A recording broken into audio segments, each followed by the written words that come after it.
Welcome to the Simple Minds podcast, where we look to empower and encourage real conversation amongst men everywhere by unpacking topics on self-help, philosophy, and business.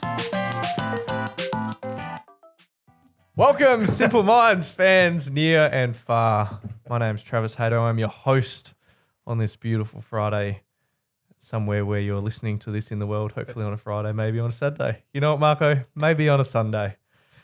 Hey, we're chatting about today, why do we get in our own way? We'll chat about that a little bit later, but let's talk about the drink first. Jinzu Gin. Jinzu. I like the name. You like the name?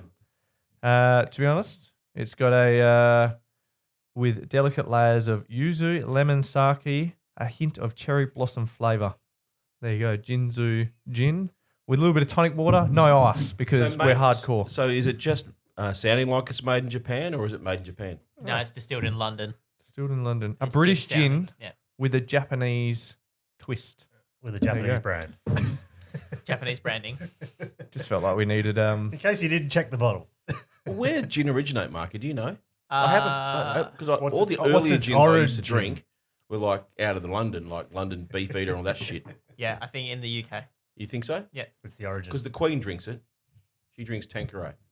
Well, it was never really in until recently. She's pickled herself. Because it was looked down Pickled upon, Lizzie. wasn't it? People thought it used to make you angry and Depressed and stuff. depressed. Yeah, And it's just a because myth. it's you can make, because it's a white spirit, it's very easy to make. Well, it's very easy to make poorly, but people, just like anything, invest their lives into making things like, say, Tanqueray or Yeah. Plymouth or, I don't know, Beefeater. There's a whole family story there's- behind all of those. Massive gin culture going on at the moment.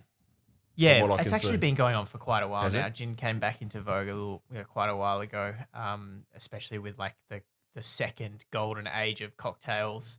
When did that start? When I I started drinking reckon. them? I think we're out of that now. It's been going so Well, long. here in Perth, we got one of the best gins in the world. Old Youngs, they're called. Never had it. It's It's a bottle maybe sitting a in my year or cupboard. two ago, it was voted best Would gin be nice in the to bring world. that one. Just Hannah's distilled got out a of Swan bottle in his Valley. cupboard. Swan Maybe Valley. he can bring one of I those will instead bring of his $8.99 Yeah. wines next time. Told you I brought that wine for a reason. It's, The it's cheese. I can bring it next time. good gin. Anyway, let's get rolling. Why do we get in our own way? This is about 2 weeks ago or a week ago when we were thinking about a topic for today. I said to Conrad, I said, "Shit, I don't know what to talk about."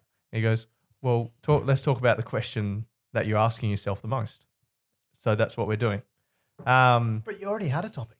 What's that? You already had one. I don't know what happened. Yeah, that can go another time. That's Then easy. It just never happened, and then all of a sudden you were late and you put out this topic. I was like, Anyway, why do we get down our own way?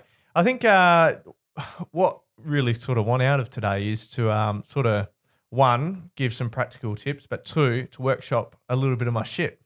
So I'm quite happy to be on the chopping board here a little bit, and A little bit or a lot? a lot. Just more than happy to get amongst it. So feel free to say what you feel and what you think. Anyway, why do we get in our own way? I object.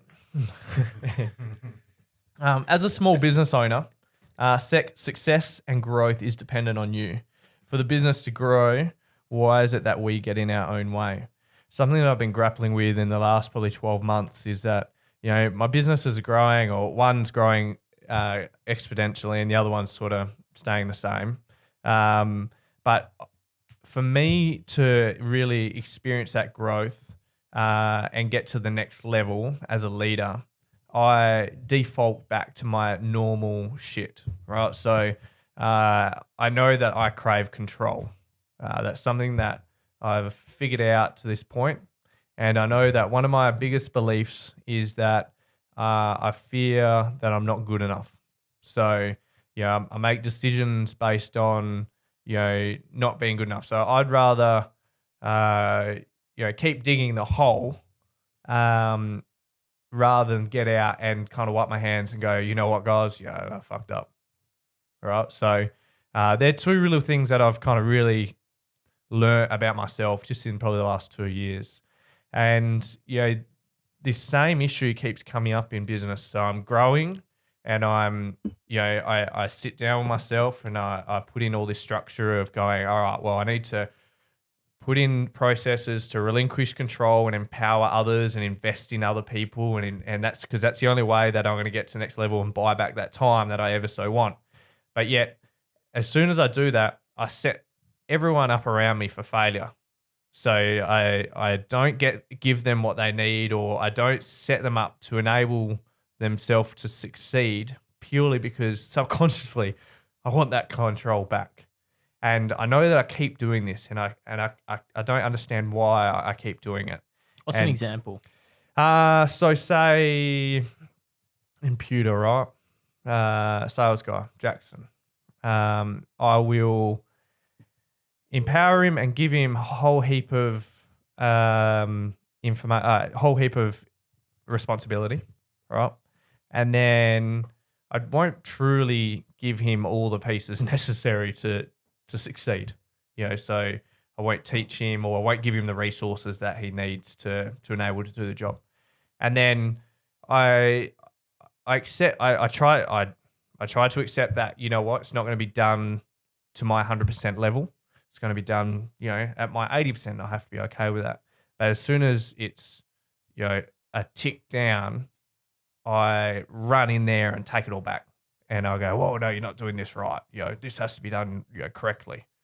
And then I find myself getting more stressed and having more on my workload. So, I'm working more hours now, and I'm doing more and more and more. And yet I'm still enjoying the growth of what I'm doing and growing. But yet it's becoming more and more unhealthy. And that's kind of what's starting to tick over, really, I guess, prompt this, I guess, like to enable myself to really think about this. So I take back this control, and then I go through the same process. I go, well, this is too much for me, and I'm taking on too much, and I really need to give away tasks and delegate and get people involved and empower them and invest in them and, do all the, right things, quotations. So I do it, and then I do it back again. So like I'm setting them up to fail, but I'm also setting myself up to fail. And yet I still don't understand like how to set why am I defaulting back to those beliefs at all times? And I shared an article in the group about this, and it was on Psychology Today, and it was quite interesting. It was by Bob Rosen, and I won't bore you, but it's how to get comfortable being uncomfortable. And as soon as I feel uncomfortable, that's when shit really goes downhill, because I'm uncomfortable about relinquishing control to people, or I'm uncomfortable about giving a piece of this and making sure it's done properly. As soon as I feel uncomfortable, and that's when that overriding belief and that overriding pattern comes back in, and I kind of swoop in and I take it all and push you all back and that sort of stuff. But so Martin Luther King, there was a really good quote in this, and I thought it was quite interesting. The ultimate measure of a man is not where he stands in moments of comfort, but where he stands at times of challenge and controversy. So I really kind of prided myself on, for a long time, putting myself in uncomfortable situations. I still do to a certain extent. However, like I get uncomfortable in this situation and then, default back every time, but my problem's just getting bigger and bigger, and it's taking me more and more to, get through that. So I don't know if anyone has been through the similar thing. I feel like most people should have in some situation, not obviously if it applies to me, but in terms of, growth, because this is just a growth stepping stone for me, I firmly believe. Does anyone have a similar situation, or something that they've experienced in breaking the cycle that they default back into? Go back to why you got the pewter business in the first place. Fell in my lap. Yeah, but why? What interested you by taking on the challenge? I just wanted an experience, a business education, and an understanding of a different business that wasn't service based. So, quote unquote, what you said to me was that you wanted to become a businessman. You wanted to practice business techniques. Yeah, Because clearly you didn't feel like you had a real business. correct. Now, what you did have, you had a business that was a service versus a pewter business, which was a product-based business. Yeah. Conversely, what have you ended up with?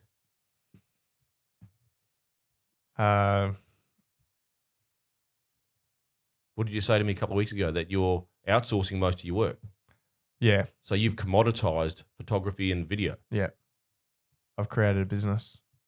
which you always had. You Yeah. just didn't give it the Yeah. kudos. But So- you also created exactly what you want Yeah, in pewter. You've got what you wanted from it.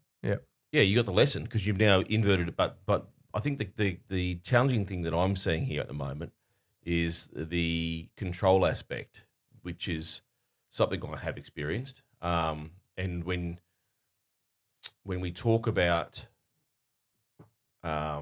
empowering others, we're not actually doing that, because when things go minimally wrong, we get uncomfortable. But what Trav needs to look at, should he want to entertain that space, is his ideologies around what he values from a worth perspective. Because true empowerment means giving up complete control. Have you got the right people around you? Are the system processes all right? Are you in the right business? Is there a demand? Because you might have all those ingredients, but your product is not in demand. That doesn't make you a bad person. It doesn't make your people bad salespeople. It makes your product shit, or not positioned correctly. potentially. Now, case in point, and we can go numbers of global examples on this type of stuff, right? But one that comes to mind straight away with me was, the Coca-Cola versus Pepsi scenario, with how Coke positioned itself versus how Pepsi positioned itself, and the growth that Coca-Cola experienced because of its positioning as a lifestyle choice, not a soft drink. Okay, now again, both the same thing. Okay, does that make Pepsi's owners any worse a product or any worse people? No, they were positioned differently. Yeah, but before we even get there, I mean, it's hard to even assess whether you're in your own way if you don't even know if you're in your own way, because you don't know what you want. Yeah, And that for me is what came up as the biggest challenge there, because how is any of it wrong? You wanted experiences. You got them, you've used them, you're still getting them, and now you're focused on looking at what the next step is, but you just jump in and out of it because you've achieved what you wanted. For the benefit of, because I don't know, what is your next level? Because that's what's missing for me. my next level is not Computer. Yeah. So is to building a business that isn't dependent on me selling or day-to-day running. So it's doing the business development and, the higher end stuff. So it's not taking the phone call of, Marie in Queensland wanting a pewter soldier, sort of thing. So it's that. And making it profitable at that point as well, because it's all well and all good and putting stuff in and getting that. I can do that now, but whether if that will be profitable or not, But is that? I mean, that's not what I thought you were doing next. yeah. Well, I want to sell it. Yeah. So Yeah. that's what you want. Yeah. But Right. ultimately, I want to sell it. So you need the systems and processes to allow people to be empowered to run it, to allow them to achieve the results you need to achieve to fill the balance sheet to make it saleable. Yeah. So going back to the control part, because I know you and I are very similar in this part. Like, how have you done it? Because you're in the situation of not needing to touch base on every element of your business. Like, what have you I done? told my team today, I told my team yesterday, I'm giving myself 12 months to get out of that business. I just set myself targets, like stupid things like that. So is it the undenying why and what you want, the outcome that enables you to hang in that uncomfortableness to override that control. Well, for me to be able to sell or extract, it has to run as a business functionally. Okay, and so I view myself as an investor. I don't pay myself a salary, right? So to maintain the investment, it has to be ticking investment grade boxes. Has to. Otherwise, the only way I get it in 12 months is putting it on the market. Yeah. But you've got to give yourself the deadline to deliver on. And then it comes down to what are the 2 or 3 things I need to have in place in the next 12 months to make that happen. Got to look at my people. I've got to look at my systems. Got to look at my processes. Got to look at how I position the marketplace. Yeah, see, I keep moving my deadline. Yeah, my deadline's been 50 since I was 16, bro. Yeah. How old are you now? 48. 48. So, and I'm saying next year because I've got to create the tightness. I can't leave it to 50 because it'll become 51. Yeah. Yeah, I guess it comes down ultimately what you want. Because that drives your action. Yeah. If you keep moving the goalpost, then you're setting yourself up to fail, and then you hate failing, but you're allowing yourself to do it. Yeah. That's all we talk about. I just, it's right there in my head. It's right there in front of me, yet I'm not using the tools. Also, I mean, why do you want to sell it? So personally, I've always had the interest of going into a business that's struggling, understanding it, fixing it, flipping it, moving on to the next thing. Back to value and worth. Why? Exactly. That's where it's at, and that's what's causing you the problem. Exactly. Also, why do you want to sell it? Yeah. I'm asking again. Personally, because I want time back. Yeah. There you go. I want time back. First one was bullshit. Yeah. So it's a negative vision to even start off because you're trying to get away from the fucking thing. Yeah. At the moment, that's your current. Yeah, because you can sell it now. Yeah. You may not get what you want for it, but you can sell it. Then it doesn't fulfill my worth. Yeah. Because I'm not getting what I want. So time's not his issue, mate. Because he can sell it now. It's not time. It's a worth. No, but it's what he's. No, it is absolute worth because when you can't let go of things, and he sets people up to fail to make himself feel important. Absolutely, and I fucking 100% know that. Because I've fucking done it. It's 100% to you, right? And it absolutely shits me. So it's worth. It's fucking worth. It's not anything else. It's not time. You're bullshitting yourself. Yeah. You've just got to understand that you are clearly competent because what you've done is that you've leveraged your knowledge back into your business. Somewhere where we started with your photography business, and I told you to be scalable, you've got to turn this into a fucking product. And you laughed at me the other day and you said, guess what I've done? And so you've done it, and you've leveraged it by obviously using the systems and processes that you're going through and building with relation to Pewter, and you're consciously, or whether you're consciously aware of it, you've put it back into the other business. And that's probably something I've just literally learned right now, is that the amount of stuff that I've learned from Pewter, I've put straight in photography. Because literally as you talk, looking at what I've done with photography, it's all the same stuff that I did. No shit, in Pewter. that's business, bro. You just refused to accept that you were in the business of photography. Yeah. You were like what JB was and MD were. You were creatives in business. No, you're in the business of being creative. You love that quote. You wanted the time, right? You've given yourself the clearism. time in photography. Yeah. Ironically, if you look at that, depending on how you wanted to work out what valuation you've got, you're not going to get cash, but technically... What he's done to his business. Or you've added a valuation to your photography business, not the Pewter business. Yeah, because something for me that is strong is the needing to be accepted by my peers, to have a seat at the big boys' table. It's always been there. I'm the youngest of 3 boys, and all I wanted to do was be like my brothers. But tell me, what does that fucking mean? Well, exactly. So it's worth. It just all comes down to worth. Well, it's what you perceive, isn't it? But really, it means fuck all.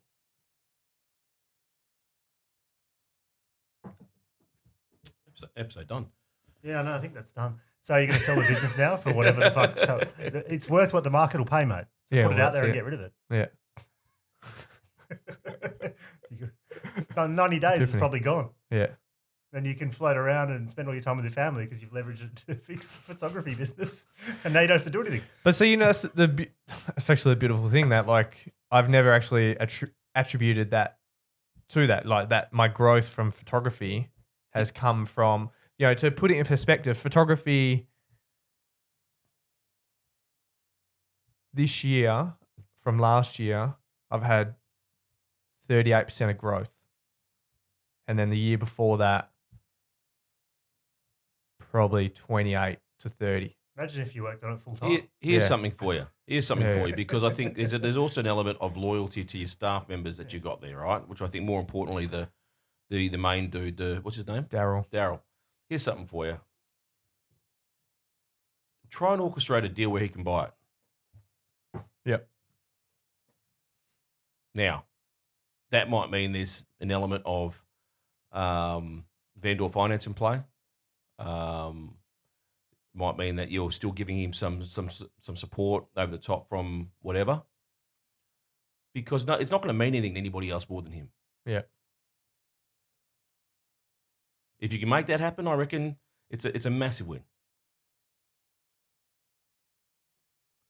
It's all tied to worth, isn't it? But what you've just done, you've enabled a person that has, like I said, no one could love that more than what he does. Mm-hmm. But he's got to want to do it. I mean, that's an ideal thought. Well, he's got to want to do it. Yeah. All right. So going into a practical sense, then, like, why do we always get in our own way, and what can we do to just go through that? There's nothing that wrong process. with going your way. I mean, it's you've had an awakening and an awareness moment, and you're giving yourself a choice. Yeah. There's getting in your way happens all the time. I wrote something about it back in 2010. I called it playing chicken with yourself. And it's a very powerful place to actually understand that you do get in your way. The question becomes, why are you in your way, and what are you seeing? What are you not learning from the situation? Because the Jacksons of the world are teaching you something. Yeah. The Darryls of the world are teaching you something. Your clients are teaching you something. The question you got to answer is why and what. Because if you don't learn that lesson, then it's going to come around even bigger. It always does. And that's what I'm It'll get finding bigger now. anyway, right? Yeah. Because let's say you learn the lesson at this level. I mean, I've always said it. You learn it here, like in primary school. It'll be the same lesson in high school, the same lesson when you start working, the same lesson it's the same lesson with a different level of value attached to it. And you've got to welcome the lesson. You got to receive this shit with gratitude. I think we were talking in our chat group the other day with what Martin is creating for himself. Things happen for you, not to you. But to allow that to hold truth, you've got to receive lessons with gratitude, overlay humility, and allow the learning to start to happen.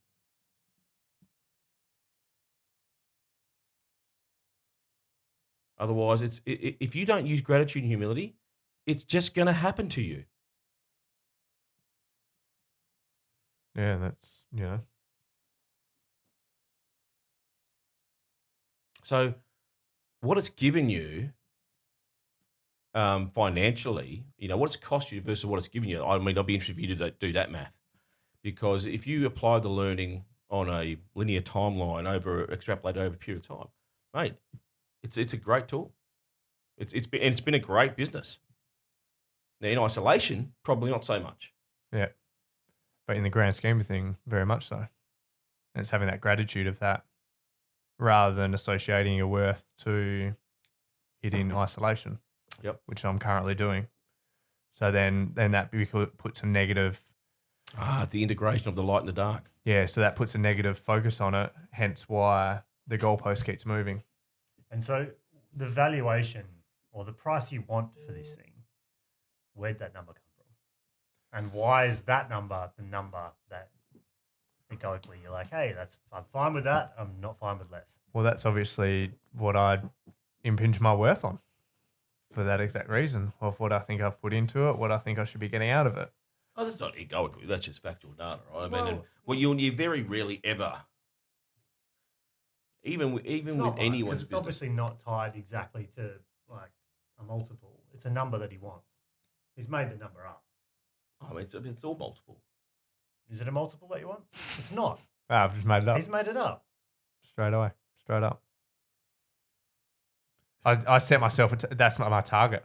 Yeah. I guess that's the target I set for it. Well, okay. The reason why I say it's a multiple because everything on evaluation methodology comes off net profit, right? He didn't take it from there. He took it from a number that he plugged. So whatever the number is, it's going to be a multiple of what net profit is. Yeah, I know. But he didn't base it off a multiple. He based it off just a number he plucked from somewhere. I base it off. Which is why he's challenged against it, because it's not, it's 3 times what it does. It's, I want this number.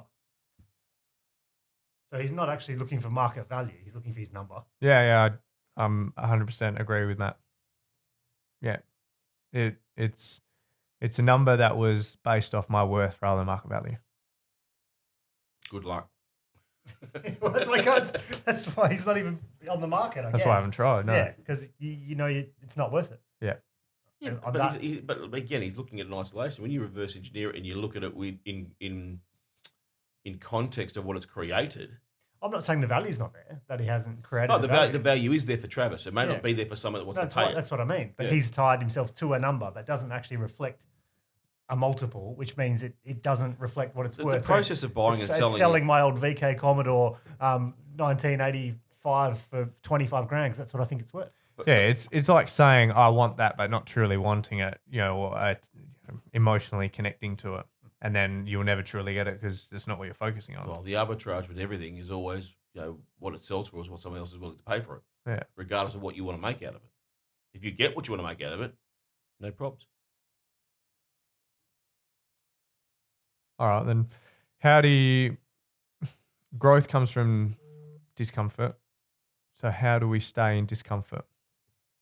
How do you guys stay uncomfortable? Big goals, deadlines. Goals, deadlines.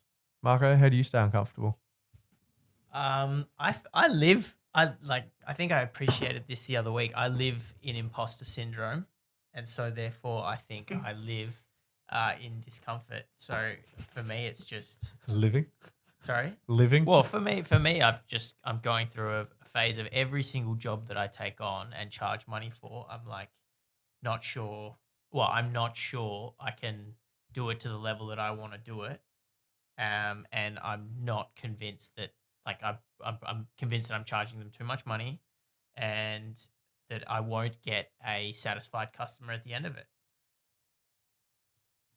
Is that being uncomfortable, or is that just being in your own way?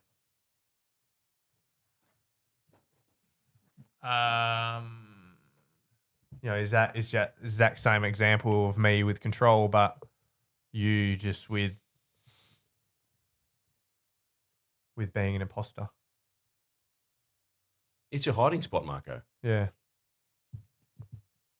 So being incapable. Yeah. Yeah, I agree with that.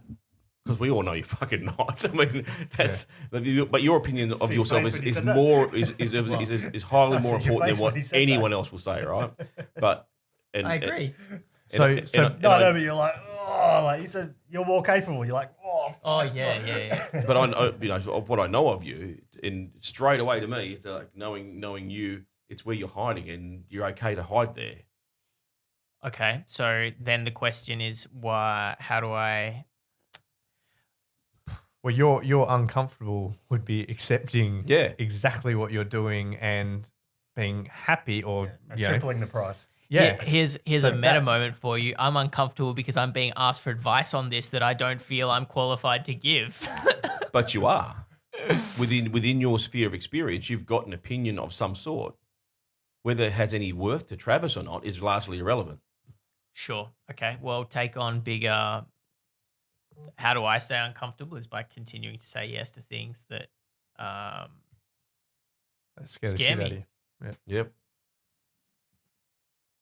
But I'd agree. I still live in the comfort of pretending I'm incapable, because if I think about the stuff that I could do if I wasn't afraid, then it'd be like, yeah, it's weird. I'll go through phases where I'll just go and do things, and change and make big change.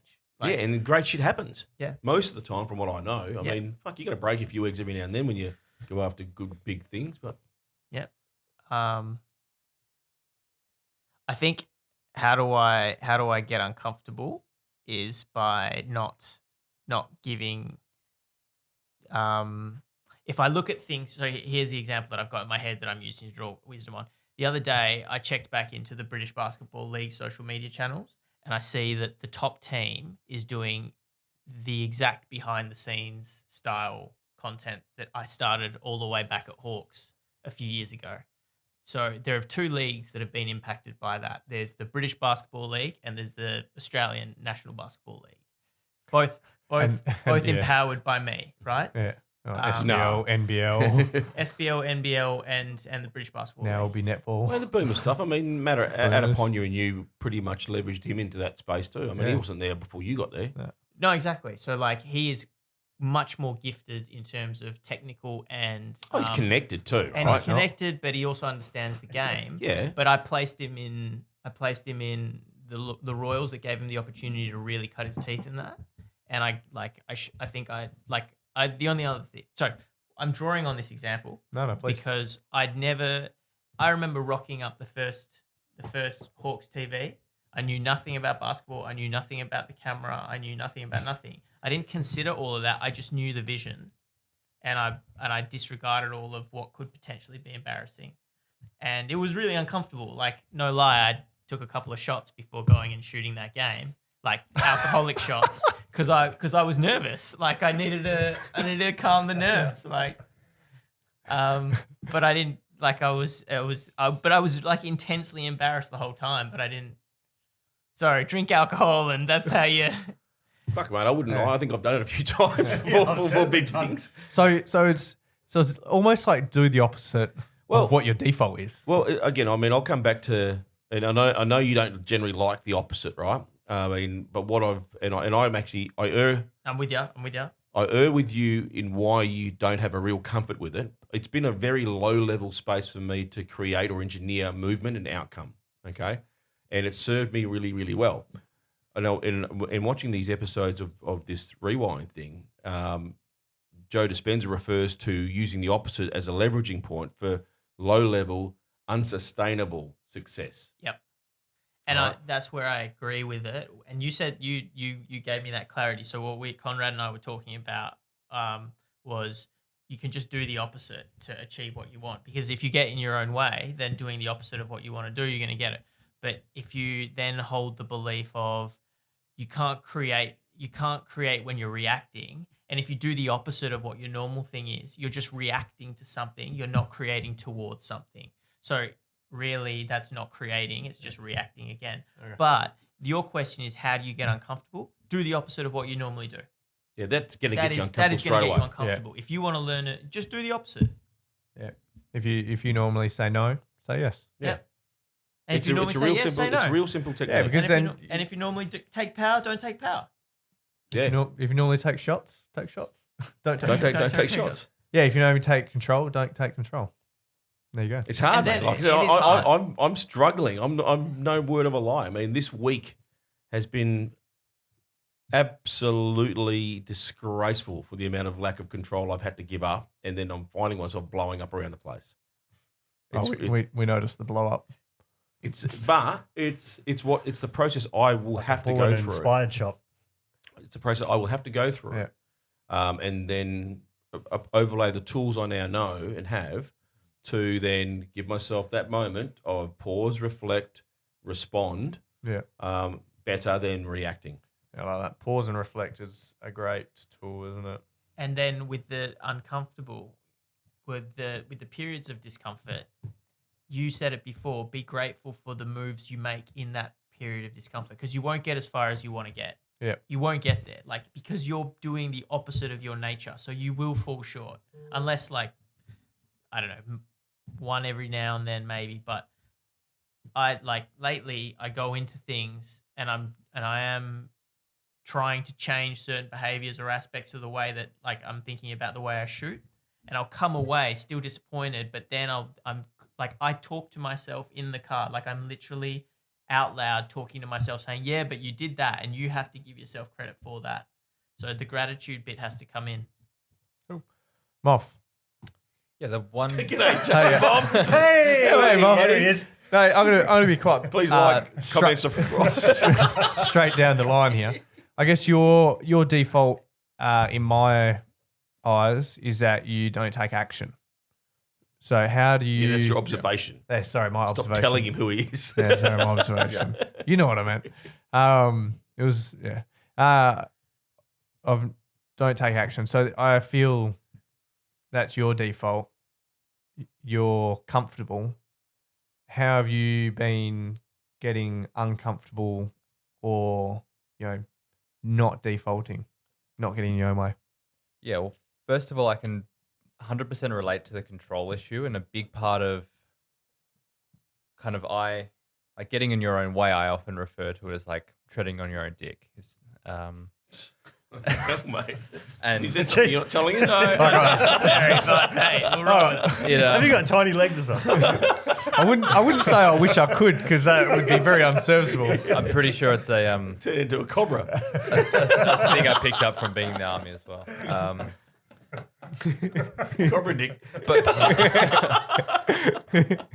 But part of that for me is, and I think part of it comes down to being the achiever, the number 3 on the Enneagram, is maintaining the control, wanting to have that success myself, and therefore not truly empowering other people to have all the tools they need to succeed, because perhaps that'll take attention away from me. Perhaps if they do succeed, it won't all be about me.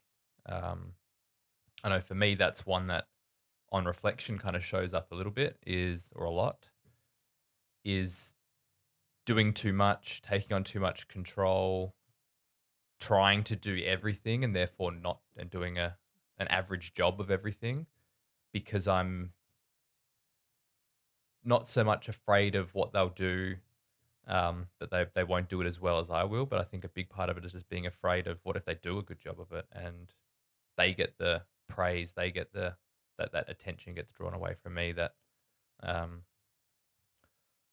as far as how that relates to action, and I'll talk about it later in my episode around responsibility, but I think... But it's relevant here because you've been going through your rebuild, right? Your business, like from an outsider's perspective, sounded like it was on the brink. Yeah. What are you doing? Like, that's uncomfortable. What are you doing to deal with that? Yeah, there are some things that I've certainly improved on and taken more. Like, responsibility is one piece. I think for me, action and responsibility are my two biggest dysfunctions that play out. Responsibility is one that I've very much tackled recently, and it's just that ownership of everything comes back to me, and I'm ultimately responsible for everything that happens. However, Travis, you've definitely picked up that action and is the next big thing that I'm working on, around just knowing I know what I need to do, and I often don't do it. Partially because I'm not good at delegating, giving responsibility to other people. So a lot of the low-level actions I take are not important, urgent things. Yesterday, for example, I spent an entire day cleaning the gym. It's something that I should outsource to other people. However, it's something that I haven't taken action on and therefore have to do. But what I should have done yesterday is the marketing and the sales and the content development, all the things I know I should be doing.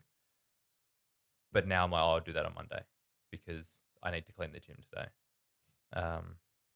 So there are so many things that, but behind that is the fact that... Hey, hang on, Moff. Yeah.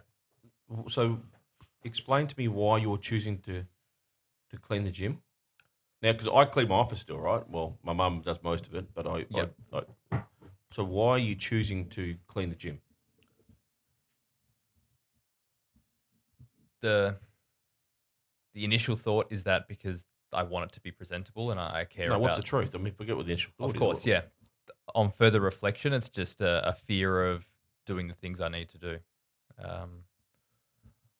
I know that doing consistent marketing will get us new members, will get us out of this hole. So how often are you cleaning the gym? Not often enough. This is just a thing that the last few days.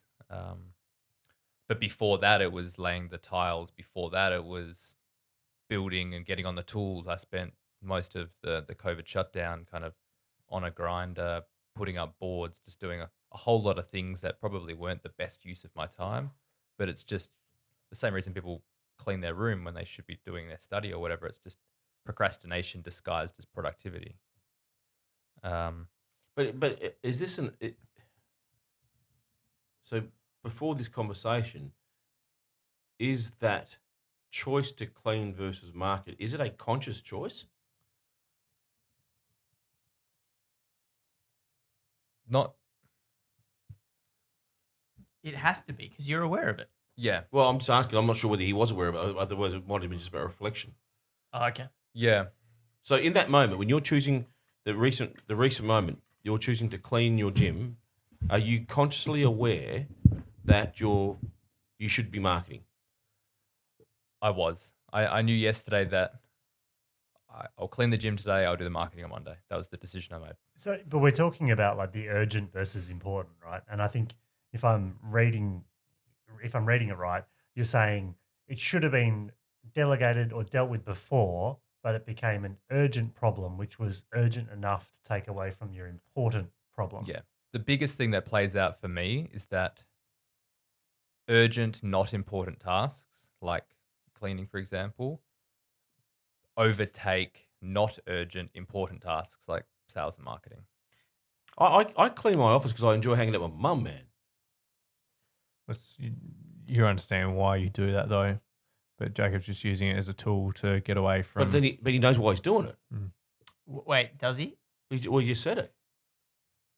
What was your reason again? Because I'm looking at the question, why do we get in our own way? And it sounds like you're getting in your own way, but do you know why you're getting in your own way? Yeah. I would initially tell you and try and hide behind the fact that because there's other shit that needs doing, but they're easy things to delegate if I take responsibility for it. I think the reason I don't do it is just because because I think fear of success is a big one that plays out for me, is that if I do the marketing, if we get X number of members, if we're no longer struggling, like I've always had that underdog mentality. I've thrived, but Well, explain that to me because I've always found, sorry to cut you off, but Yeah. I know, like, I feel like the fear of success, I feel like that's for me personally the label that other people can give other people, right? It's not a thing that you can say, oh, I'm scared of success. Like, are you scared of success? That's a genuine question because I don't get that fear. I think you can. You're 100% right, Marco. You can't label yourself like that. Yeah, it's just a cop out. So you're labeling, in my opinion, you're labeling that because you don't want to admit what the truth may really be. perhaps it's fear of failure. It depends how you want to label it, but No, I just don't think you want to be successful. I don't think there's any fear involved with it. Because that actually needs you to be responsible. Or successful with the gym, maybe. Like Yeah. there may be other things that you want to be successful in. I think there's a point for you where you've got to sit there and, well, you don't have to, bro. Sorry, I shouldn't say that. You may want to sit there and consider why you still have the gym. Because I think there's an element of background dissent that is clearly playing out if you're consciously choosing to do one thing and not build the gym. I think you're a kaplunk straw away from another monumental fuck up, in my opinion. If that's what you're consciously choosing to do. yeah, I'm at the moment trying to get to the bottom of why that plays out for me. Is just that why I don't do the important things I need to do, and it's been my, I guess, dysfunction as long as I can remember. With But you're aware of this stuff now, bro. So, I mean, to say it's been in my dysfunction, you're choosing to stay in your dysfunction. So that's what I'm saying. Like, I'm struggling with this because if you're aware that you're walking into a fucking door, you're going to keep walking to the door?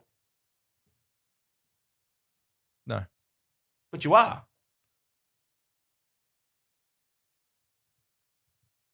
Yeah. I think You, in my opinion, you are hamstrung by the responsibility of what that gym gives you.